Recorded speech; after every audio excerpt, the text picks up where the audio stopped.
6장 26절부터 28절 제가 한 절 읽고 여러분들이 두 절 읽겠습니다. 내가 이제 조서를 내리노라. 내 나라 관할 아래 있는 사람들은 다 다니엘이 하나님 앞에서 떨며 두려워할지니 그는 살아계시는 하나님이시요 영원히 변하지 않으실 이시며 그의 나라는 멸망하지 아니할 것이요 그의 권세는 무궁할 것이며 그는 구원도 하시며 건져내기도 하시며 하늘에서든지 땅에서든지 이적과 기사를 행하시는 이로써 다니엘을 구원하여 사자의 입에서 벗어나게 하셨음이라 하였더라. 이 다니엘이 다리오 왕의 시대와 바사 왕 고레스 왕의 시대에 형통하였더라. 아멘. 사랑의 아버지 하나님, 이 시간에도 주님의 귀한 말씀의 은혜가 임하게 하옵소서. 예수님의 이름으로 기도드립니다. 예, 오늘은 우리가 지난 주일날 봤던 말씀 중에서 우리가 중요한 제2의 본성에 대해서 말씀드렸었는데 자, 그 중에 한 가지 심리적인 부분을 얘기를 하면서 있었던 중인데 그 중에 하나 이제 또 나오는 내용입니다. 그날은 이제 다루지 못했던 부분인데 올바른 품성에 관한 얘기입니다. 사람의 품성이 어떠냐에 따라서 또 그것이 굉장히 중요한 또한 역할이 있다 생각하는데, 그래서 그 올바른 품성을 가진 사람은 어떤 사람이 올바른 품성을 가진 사람인가? 오늘날에 참 이런 것들 많이 이러한 디지털 시대가 되면서 좀 안타까운 일이 있어요. 우리가 볼 때 그런 게 있잖아요. 왜 이게 뭐 예를 들어서 쾌락에도 두 가지가 있잖아요. 하고 싶은 거, 절제하는 거. 근데 가장 본질적인 게 뭐겠어요? 본질적인 것이 본질적인 것은 우리가 절제하는 거잖아요. 그렇지만 우리가 살면서 하고 싶은 것을 또 해야 되잖아요. 그러면 그렇게 본다면 절제하는 것이 우리가 본질이고 하고 싶은 걸 하는 것이 부수적이라고 볼 수가 있는 거죠. 예, 그러니까 그래도 많은 부분들을 우리가 생각할 수 있어요. 예, 우리가 부모를 사랑하고 남편과 아내를 사랑하고 자녀를 사랑하는 건 당연한 거 아니에요? 그런데 하나님을 사랑하는 것은 본질이잖아요. 그리고 피조물을 사랑하는 것은 부수적인 거잖아요. 그러니까 하나님을 먼저 사랑해야 되는 거죠. 우리가 이렇게 보게 되면 내가 오늘날 있어서 오늘 하루 내가 해야 될 일 봤을 때 내가 본질적으로 내가 해야 될 일이 무엇인가. 그리고 그렇지만 부수적으로 하고 싶은 일도 많죠. 그럼 부수적으로 내가 하는 일하고 본질적으로 하는 일에 대한 구분이 있어야 되겠죠. 가장 중요한 것은 근데 오늘날 시대는 뭐가 문제냐면 부수적인 것이 더 두각되는 상황이 되고 말았어요. 나라의 정책도 마찬가지고 그리고 모든 것이 다 그러죠. 여러 가지 모습에서 다 객관적으로 사람들이 아니면 국민들이 다 자기 변명과 변증이고 개변이죠. 정말 중요한 거는 본질적인 게 있는 거예요. 그래서 항상 신앙생활에도 가장 근본적인 본질이 있는 겁니다. 그래서 올바른 품성 했을 때 신앙생활에도 우리가 부수적인 거와 본질적인 건 차이가 있어야 돼요. 하나님의 말씀에 대해서도 우리가 지키지 못했다는 거하고 지켜야 한다는 거 봤을 때 본질은 지켜야 하는 게 본질인 거예요. 하나님의 말씀은. 근데 지키지 못한 것도 역시 그것도 그것도 우리에게 당연한 거죠. 그렇지만 지키지 못하는 건 부수적인 거죠. 본질적인 것은 지켜야 되는 거예요. 그러니까 우리가 근데 점점 커지면 지켜야 된다는 게 본질적인 게 더 커야 되는데 지키지 못했다는 것이 더 이게 커지는 시대가 되고 말았다는 거예요. 신앙생활에도. 참, 어떻게 보면 또 어떤 일도 마찬가지잖아요, 우리가. 그래서 우리가 어떤 일을 해야 된다면 본질이라면 그 일을 해야 되지만 못할 수도 있잖아요. 그럼 우리가 예외사항이라 그래요. 그럼 우리가 해야 되는 게 본질이고 예외사항은 부가적인 게 돼야 되잖아요. 오늘날 시대는 예외사항이 본질처럼 마치 이렇게 보이고 있단 말이죠. 그건 아니잖아요. 예, 그렇게 보면 우리가 여러 가지 생각할 수가 있어요. 자, 그래서 올바른 품성을 가진 사람을 한번 살펴보기 원해서 다니엘서를 봤어요. 자, 사실은 보게 되면 참 사람과 사람의 관계에서 늘 경쟁 속에서 우리는 살아가요. 자, 다니엘은 어떤 사람이냐? 뭐 다 알고 있지만 상황이 중요한 거예요. 상황이. 예. 평상시에 사람들이 다니엘을 좋아하지만 사람들은 꼭 보여요. 자기하고 이해관계에 있어서 자기가 손해볼 것 같으면 그때 이제 적이 되는 건데 거기 3절에 보게 되면 6장 3절에 보게 되면 예, 같이 있습니다. 1243페이지 다니엘은 마음이 민첩하여 총리들과 고관들 위에 뛰어남으로 왕이 그를 세워 전국을 다스리게 하고자 한지라. 자, 총리가 3명이 있어요.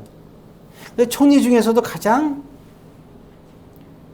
뛰어난 이제 총리를 또 뽑으려고 하는 거잖아요. 자, 이렇게 되니까 전에는 생각해 보세요. 그 어마어마한 그 도시들, 그죠? 유럽 전체를 다스렸으니까 얼마나 넓은 지역이에요. 그래서 새 총리를 세워가지고 분할해서 했는데 그 중에 우두머리를 또 뽑으려고 한 거예요. 자, 이쯤 되니까 다른 총리들이 어때요? 뭐가 생겨? 시샘하는 것이 생기는 거죠. 우리가 왜 다니엘보다 못한 것도 아닌데 왜 그러냐 이제 이런 것이 있는 거죠. 그래서 그들이 이제 다른 고관들하고 결국 뭐냐면 이제 뭘 하냐면 고발할 근거를 찾는 겁니다. 자, 그런데 우리 잘 아는 사건 이제 그 다니엘이 이제 고발하고 딱 찾았는데 뭘 찾았냐? 거기 그 4절과 5절이 나오는데 지금 여러분들이 나왔는데 일단 그의 허물을 찾았어요. 자, 어떻습니까? 그의 허물을 찾을 수 있었나요? 4절에 다 동원해서 찾았죠. 허물을 찾을 수가 없어요, 다니엘을. 그래갖고 결국 허물을 어디서 찾았느냐? 그 5절에 보게 되면 자, 어디에서 찾았다고요? 근거를? 하나님의 율법에서 찾은 거예요. 즉 없는 죄를 만들어야 되는 거예요. 근데 우리가 보니까 자, 제1계명이 뭐예요? 다른 신을 섬기지 말라잖아, 그죠? 그래서 이걸 이용하는 거예요. 왕만 섬기고 다른 신을 딱 섬기지 않는데 거기 함정이 있어요. 30일 동안이라는 얘기가 나와요. 왕만 섬기고 다른 신을 섬기면 안 된다는 걸 딱 조항을 넣은 거예요. 그대로 10계명의 첫 번째 계명을 넣은 거죠. 그리고 도장을 꽉 찍고 말았어요. 자, 일단 이게 도장 찍는데 그럼 다니엘은 되게 화가 날 거 아니에요, 그죠? 자기도 모르게 이런 일을 벌였으니까 자기는 하나님께 날마다 기도하는 사람인데 딱 이제 여기에 걸리니까 자, 이 도장 찍고 이제는 그렇게 결정난 걸 알았어요. 다니엘이 없는 자리에서 결정이 나게 되겠죠. 자, 그러니까 10절에 다니엘이 하는 행동을 볼까요? 자, 10절을 읽습니다. 다니엘이 이 조서에 왕이 도장이 찍힌 것을 알고도 자기 집에 돌아가서는 윗방에 올라가 예루살렘으로 향한 창문을 열고 전에 하던 대로 하루 3번씩 무릎을 꿇고 기도하며 그의 하나님께 감사했더라. 여러분, 이럴 때 감사가 나옵니까? 지금 사람들이, 다니엘은 알고 있어요. 사람들이 자기를 시기해서 자기를 총리에서 내려앉히고 더 나아가서는 자기를 사자굴에 던져서 죽이려는 것을 이미 알고 있잖아요. 아주 고약한 거죠. 왜냐하면 다니엘은 신앙에 타협이 없는 사람이었거든요. 정말 다니엘은 신앙에 타협이 없는 사람이었어요. 왕은 다니엘을 너무 좋아해요. 그래서 다니엘 때문에 하나님을 알게 된 사람이고 하나님을 인정하는 사람이에요. 믿는 사람은 아니었는데 하나님을 인정하는 사람이었어요. 근데 다니엘을 너무 좋아하기 때문에 그런 거죠. 근데 다니엘은 여러분, 우리가 여기서 올바른 품성이 뭐예요? 신앙은요, 정석이잖아요. 타협을 하는 게 아니에요. 우리 하나님은 몇 명의 하나님을 섬기는 거예요? 삼위 하나님을 볼 때 일치잖아요. 그죠? 유일하신 하나님을 섬기는 거예요, 우리는. 그리고 우리가 세상에서 사랑할 때도 하나님만 사랑해야 돼요, 먼저. 그거 아니면 우상이잖아요. 그리고 그거 갖다가 자기 입장에서 변명한 걸 뭐예요? 하나님의 이름을 망령되이 일컫는 거잖아요. 그 신앙은 타협이 아닙니다. 그건 올바른 품성이 아닌 거예요. 어찌되었든 다니엘은 이제 유일하신 하나님 믿는데 하나님만을 섬기잖아요. 근데 살아있는 왕을 피조물이잖아요. 아무리 자기 좋아하는 왕이지만 또 자기 좋아하는 왕이지만 얼마나 왕이 사랑해요, 다니엘을. 다니엘도 왕을 사랑하죠. 또 직장 상사기도 하잖아요. 그렇다고 그래서 하나님을 팔 수가 있나요? 이게 중요한 문제예요. 제 생명이 달려있는 문제예요. 왕의 명령을 거역해야 되는 거예요. 사랑하는 사람을 배신해야 되는 거예요. 그런데도 어떻게 했어요, 다니엘은? 그걸 알고 나서도 그럼에도 불구하고 하나님이 그러니까 왕을 사랑하고 왕의 관계가 좋지만 그건 부수적인 거예요. 본질적인 건 뭡니까? 유일하신 하나님을 사랑하는 게 우선이잖아요. 그래서 다니엘은 모든 것을 다 잃게 되는 상황임에도 불구하고 생명까지도 오늘 여기 본문에 보니까 하나님께 기도하는 장면이 나오죠. 네. 자, 그리고 참 근데 사실 이전에 이러한 일이 있었다는 것을 보면 왕에 대한 원망도 있을 수 있고 자기를 그렇게 궁지에 본 사람들에 대해서 괘씸할 수도 있잖아요. 그럼 막 욕할 수도 있고 뭔가 왕에게 가서 따질 수도 있잖아요. 오늘 여기 보면 왕에게 따지는 게 나와요? 안 따져요. 따질 위치가 되는데도 불구하고. 얼마나 왕하고 사적인 관계도 많이 가졌겠어요. 근데 절대로 가서 사적으로 따지지도 않고 말하지도 않고 그리고 그 사람들한테 가서 욕하지도 않아요. 이 정도면 막 가서 욕할 수도 있잖아요. 너네가 감히 나한테 그럴 수가 있어? 이럴 수도 있잖아요. 하루 이틀 본 것도 아니고. 예. 정말 이게 그 동료잖아요, 동료. 직장 동료. 형제처럼 친한 직장 동료란 말이에요. 그들이 배신한 거야. 그럼 굉장히 뭐 스트레스 받을 수도 있는 거 아니에요? 근데 다니엘은 뭐 하고 있어요? 왕한테 따지지도 않고 조용히 집에 가서 하나님께 기도합니다. 그리고 뭐라 그랬어요? 하나님께 뭐 한다고요? 감사하였더라. 이게 뭡니까? 온유함이에요, 온유함. 어떤 상황에서도 흔들리면 안 돼요, 우리는. 이게 올바른 품성을 가진 사람인 거예요. 이런 사람이 무서운 사람이에요. 화가 난다고 화내는 사람은 정말 가벼운 사람이에요. 마치 그거 뭡니까? 겨울에 이렇게 보면 산에 가면 어때요, 이게? 낙엽이 떨어져 있잖아요. 그 낙엽 색깔이 어때요, 다? 완전히 노랗잖아, 그죠? 겨울이니까. 바람 불면 어때요? 휙 날아가죠? 그래서 화가 난다고 화내는 사람은 그렇게 겨울에 떨어진 낙엽 같은 사람인 거예요. 아주 가벼운 사람이죠. 그죠? 뭐 인간은 갈대와 같아 막 그러는데, 예, 정말, 예, 그런 것 같은 건지 모르겠지만, 예, 그러나 다니엘은 그런 가을에 떨어진 낙엽 같은 사람이 아닙니다. 그는 정말 왕에게나 자기를 공략하는 사람에게 대해서 예, 신경 안 써요. 왜? 다니엘의 눈에는 너가 뭐가 우선이에요? 하나님이 우선이니까. 달라진 거 없어요. 그들이 어떻게 하든지. 그래서 하나님께 기도하고 그리고 뭐예요? 그거는 오히려 예, 하나님을 이렇게 되면 원망할 수도 있잖아요. 하나님 왜 나한테 이렇게 하셨어요? 이럴 수 있잖아요. 절대로요. 하나님이 그렇게 하신 게 아니에요. 그들이 시기해서 그런 거예요. 하나님 잘못도 아니고 다니엘의 잘못도 아니에요. 그래서 다니엘은 기도하고 하나님께 감사합니다. 자, 그러니까 그 이제 신하들이 와서 이제 고소하는 거예요.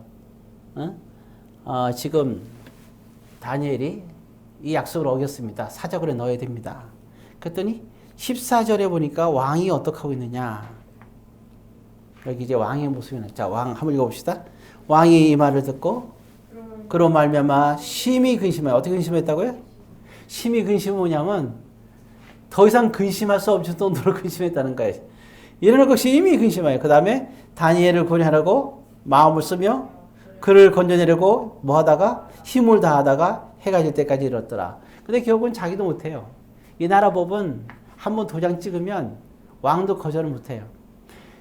이게 이 당시 시대에는 한번 도장 찍으면 물리는 법이 없어요. 그래서 그 에스더 시대 때도 그렇게 된 거예요. 이스라엘 백성들을 다 죽이자고 한 사람이 누구예요? 왕 앞에 가서 이렇게 도장 찍게 한 사람이 누구예요? 하만이 그랬죠. 그렇죠. 도장 찍은 거예요. 다 죽여야 되는 거야. 근데 이 사건을 에스더를 통해서 알게 되니까 또 하나의 조서를 만들어서 또 찍는 거예요. 반대로. 그러니까 백성들이 왕의 뜻을 아니까 함부로 그 날에 이스라엘 백성들 죽인 사람이 있겠어요? 없죠? 예. 어찌되었든 전 그런 한번 찍으면 물러날 수가 없어요. 근데 근심은 누가 하고 있어요 지금? 다니엘이 근심하는 게 아니라 왕이 근심하고 있는 거예요. 해가 질 때까지 온갖 그냥 예. 자 6끝이 아니요. 집에 돌아가서 자 거기 18절입니다. 하다 안 됐어요. 자 18절 있습니다. 왕이 궁에 돌아가서는 밤이 새도록 뭐하고 예, 이제 드디어 금식까지 해요. 야, 난리 났어 왕이. 참네요. 그 다음에 그 앞에 무엇을 그쳤다고요? 예, 오락을 그쳤어요. 완전 오리지널 금식이에요. 또 뭐하러 했어요? 그 다음에 잠자기를 마다하니라. 이때가 언제냐면 사자굴에 넣은 다음에 사건이에요. 아예 그냥 어떻게 식음을 전폐했어요 왕이.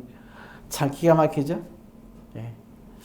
그래서 새벽 일찍 이제 거기 새벽에 일어나 급히 사자굴로 갑니다. 20절에 왕이 너무 웃겨요. 자 읽어볼까요? 뭐라 그러는지. 다니엘이 등굴에 가까이 이르러서 하면서 얘기합니다. 자 어떻게 했어요? 슬피 소리질러. 어떻게 소리질렀다고요? 슬퍼하는 거야. 네, 죽은 줄 알고. 그 다음에 다니엘에게 묻되 살아계시는 하나님의 종 다니엘아, 내가 항상 섬기는 내 하나님이 사자들에서 너를 능히 너를 구원하셨느냐 했다는 게 아니라 물어요. 모르니까 무슨 믿음이 있겠어요. 근데 놀라운 일이 벌어지죠. 다니엘의 목소리가 들려요. 그래서 뭐라 그랬습니까? 22절에 나의 하나님이 이미 그의 천사를 보내어 사자임을 봉하였다 그러죠. 그랬더니 23절이 왕이 어떻댔어요? 심히 뭐였다? 기뻐하였다. 자, 이와 같은 상황입니다. 자, 올렸어요. 그리고 나서 이제 왕은 누구에게 화를 냈을까요? 지금 다니엘을 이렇게 한 건 너무 노골적이잖아요. 예, 다 알게 됐죠? 자, 24절에 있습니다. 왕이 말하여 다니엘을 참수한 사람들을 끌어오게 하고 그들의 처자들과 함께 사자굴에 던져넣게 했다. 자, 누구랑 넣었다고요? 참수한 자들하고 또 그의 아내와 자식들 다 죽인 거예요. 와, 참 이와 같은 모습들이. 근데 거기 24절 끝에 보니까 그들을 움켜서 사자들이 모두 부서뜨렸다 그랬어요. 그 뼈까지 다 부서뜨렸어요. 흔적이 없어, 흔적이. 참. 그러면서 왕이 26절에 보면 조소를 내리기 시작합니다. 조소. 예, 그래서 26절, 27절에 보면 조소가 나오는데, 예, 아까 우리 본문에서 읽은 거예요. 뭐라 내느냐? 거기 26절 한번 보겠습니다. 다시. 내가 이제 조소를 내리노라. 내 나라 관할 안에 있는 사람들은 다 다니엘이 하나님 앞에서 떨며 두려워할지니 그는 살아계시는 누구라고요? 하나님이다. 자, 여기까지 보겠습니다. 그리고 28절 끝에 다니엘이 어떠했다? 형통하였다 그랬습니다. 이게 바로 올바른 품성이에요. 올바른 품성은 본질을 우선으로 살아야 돼요. 오늘날은 예외적인 거, 비본질적인 거 우선으로 살아가려고 하는데 그게 멋있는 게 아니고 그게 잘 사는 게 아닙니다. 그것이 결코 대인관계를 좋게 하는 게 아니에요. 정말 믿음의 사람들은 제대로 올바른 품성 가지면 하나님께서 높은 데로 올려주시는 거예요. 그리고 형통하게 하시는 거예요. 우리는 우리 자신들을 보면서 나는 있잖아요. 우리의 본성, 제2의 본성이 내가 어느 정도인가. 그것이 내가 성공하고 부자가 될 수 있는 건데, 근데 중요한 건 내가 정말 올바른 품성을 갖고 있는가. 우리 자신들을 살펴볼 수 있어야 돼요. 모든 면에서 마찬가지예요. 내가 하시는. 정말 다니엘은 이런 상황에서도 온유함을 철저하게 그는 나타내는 사람이었고, 그리고 항상 그는 믿음 안에서 흔들리지는 법이 없었어요. 그리고 왕한테 어떻게 돼요? 왕에게 만수무강하냐고 평안을 빌잖아요. 찾아왔을 때. 그리고 그를 오히려 슬퍼하는 왕의 입장을 생각하고 원망하지 않고 위로하잖아요. 이게 다니엘입니다. 그게 그러니까 온유함과 아주 관대한 모습을 볼 수 있죠. 이게 다니엘의 품성이에요. 이런 삶이 큰 사람이라는 거예요. 그러니까 다니엘은 왕보다 더 큰 자인 거예요. 그러니까 하나님께서 다니엘에게 높은 성공과 그리고 모든 것을 다 형통하게 다 주실 수밖에 없는 거죠. 다 주시는 거예요. 이거는 사회에서도 마찬가지입니다. 이러한 것을 만약에 올바른 품성을 갖고 있다면 못할 것이 없는 거고 하지 못할 게 없는 거예요. 다니엘은 믿음에서 그랬잖아요. 관대하고 온유하면서도 하나님 앞에 자기가 죽을 줄 알면서도 끝까지 자기가 증거하는 삶을 살잖아요. 그게 올바른 품성인 거예요. 그리고 신앙이라는 것은 그렇죠. 나만 신앙생활 할 때 나만 단호하면 무슨 소용이 있겠어요? 모든 일에게 단호하게 할 수 있어야죠. 그리고 단호한 것을 얘기하고 단호한 것이 옳다는 것을 내가 그 신앙생활을 내가 살아가고 본보기로 보이고 모든 일에게도 그렇게 얘기하고 가르쳐야 되죠. 그렇게 철저하게 제대로 가르친 사람이 누구예요? 모르드게 아니에요. 모르드게 같은 사람이 있을 때 엘사 같은 신앙인이 있는 거예요. 다니엘이 있을 때 그 영향을 받은 세 친구가 그런 신앙을 단호한 신앙생활을 풀무불에 들어가면서까지도 다니엘의 영향을 받은 그 같은 동료지만 다니엘은 믿음의 제사장처럼 돼갖고 세 친구가 다니엘을 보고 본받으면서 자라잖아요. 동료지만 말이죠. 그래서 그를 따라 하잖아요. 그들도 타협을 하지 않아요. 왜? 다니엘이 타협하지 않으니까. 너희들이 타협하면 안 된다고 얘기를 하니까요. 그게 올바른 품성인 거예요. 부모가 자식을 가르칠 때도 똑바로 가르쳐야 되는 거죠. 그럴 수 있다가 어디 있어요. 그래도 된다는 없는 겁니다.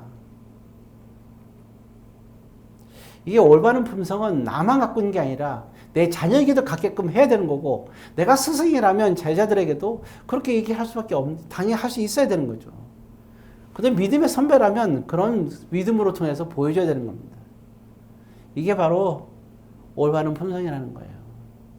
그래서 늘 항상 성경은 늘 그래요. 너는 이렇게 살아라. 두 번째 뭐예요? 너는 기억하라. 길갈에서도 어때요? 길갈에서 우리가 할례 행한 사건 아시잖아요. 그때 길갈에 무슨 일이 있었어요? 그 길을 건널 때 뭐래요? 길을 건널 때 지파별로 해갖고 돌 몇 개, 12개를 갖다 갖고 와서 이렇게 쌓아놓잖아요. 이걸 갖다가 자녀들에게 기억하게 하라는 거예요. 왜? 이걸 통해서 이 믿음의 신앙을 지키게끔 하는 거죠. 광야에서 보여준 신앙. 그리고 여호수아가 그걸 따라서 본받아서 길가에서 할례를 행하는 그 신앙, 순수한 신앙을 자녀들에게 가르치는 거죠. 자녀가 자녀에게. 그래서 자녀 교육은 중요한 겁니다. 자녀 교육은 신앙으로 어설프게 가르쳐서는 안 돼요. 분명하게 가르쳐야 되는 거예요. 만약 듣지 않는다면 그게 무슨 자녀겠어요. 자녀 교육을 그렇잖아요. 자녀라는 것은 부모가 잘 가르쳐도 삐딱하게 나올 수 있고 못 가르쳐서 삐딱하게 나갈 수도 있어요. 근데 똑바로 가르쳐내도 삐딱하게 나갔다. 그건 자녀가 아니죠. 왜 하나님이 이삭을 갖다가 사라와 같이 키우면서 왜 이스마엘을 쫓아냈을까요? 이삭이 나중에 보세요. 창세기 20장에 하나님께 번제로 드릴 때, 순절 드릴 때 이삭도 순종하잖아요. 아브라함의 신앙을 본받는 사람이 이삭이거든요. 그렇지만 하갈은 어때요? 하갈은 하는 놈 자체가 다르잖아요. 벌써 하는 짓이. 그 밑에 이스마엘도 똑같은 거 아니에요. 자기 멋대로 집을 나가고. 그러니까 내치는 거예요. 하나님이.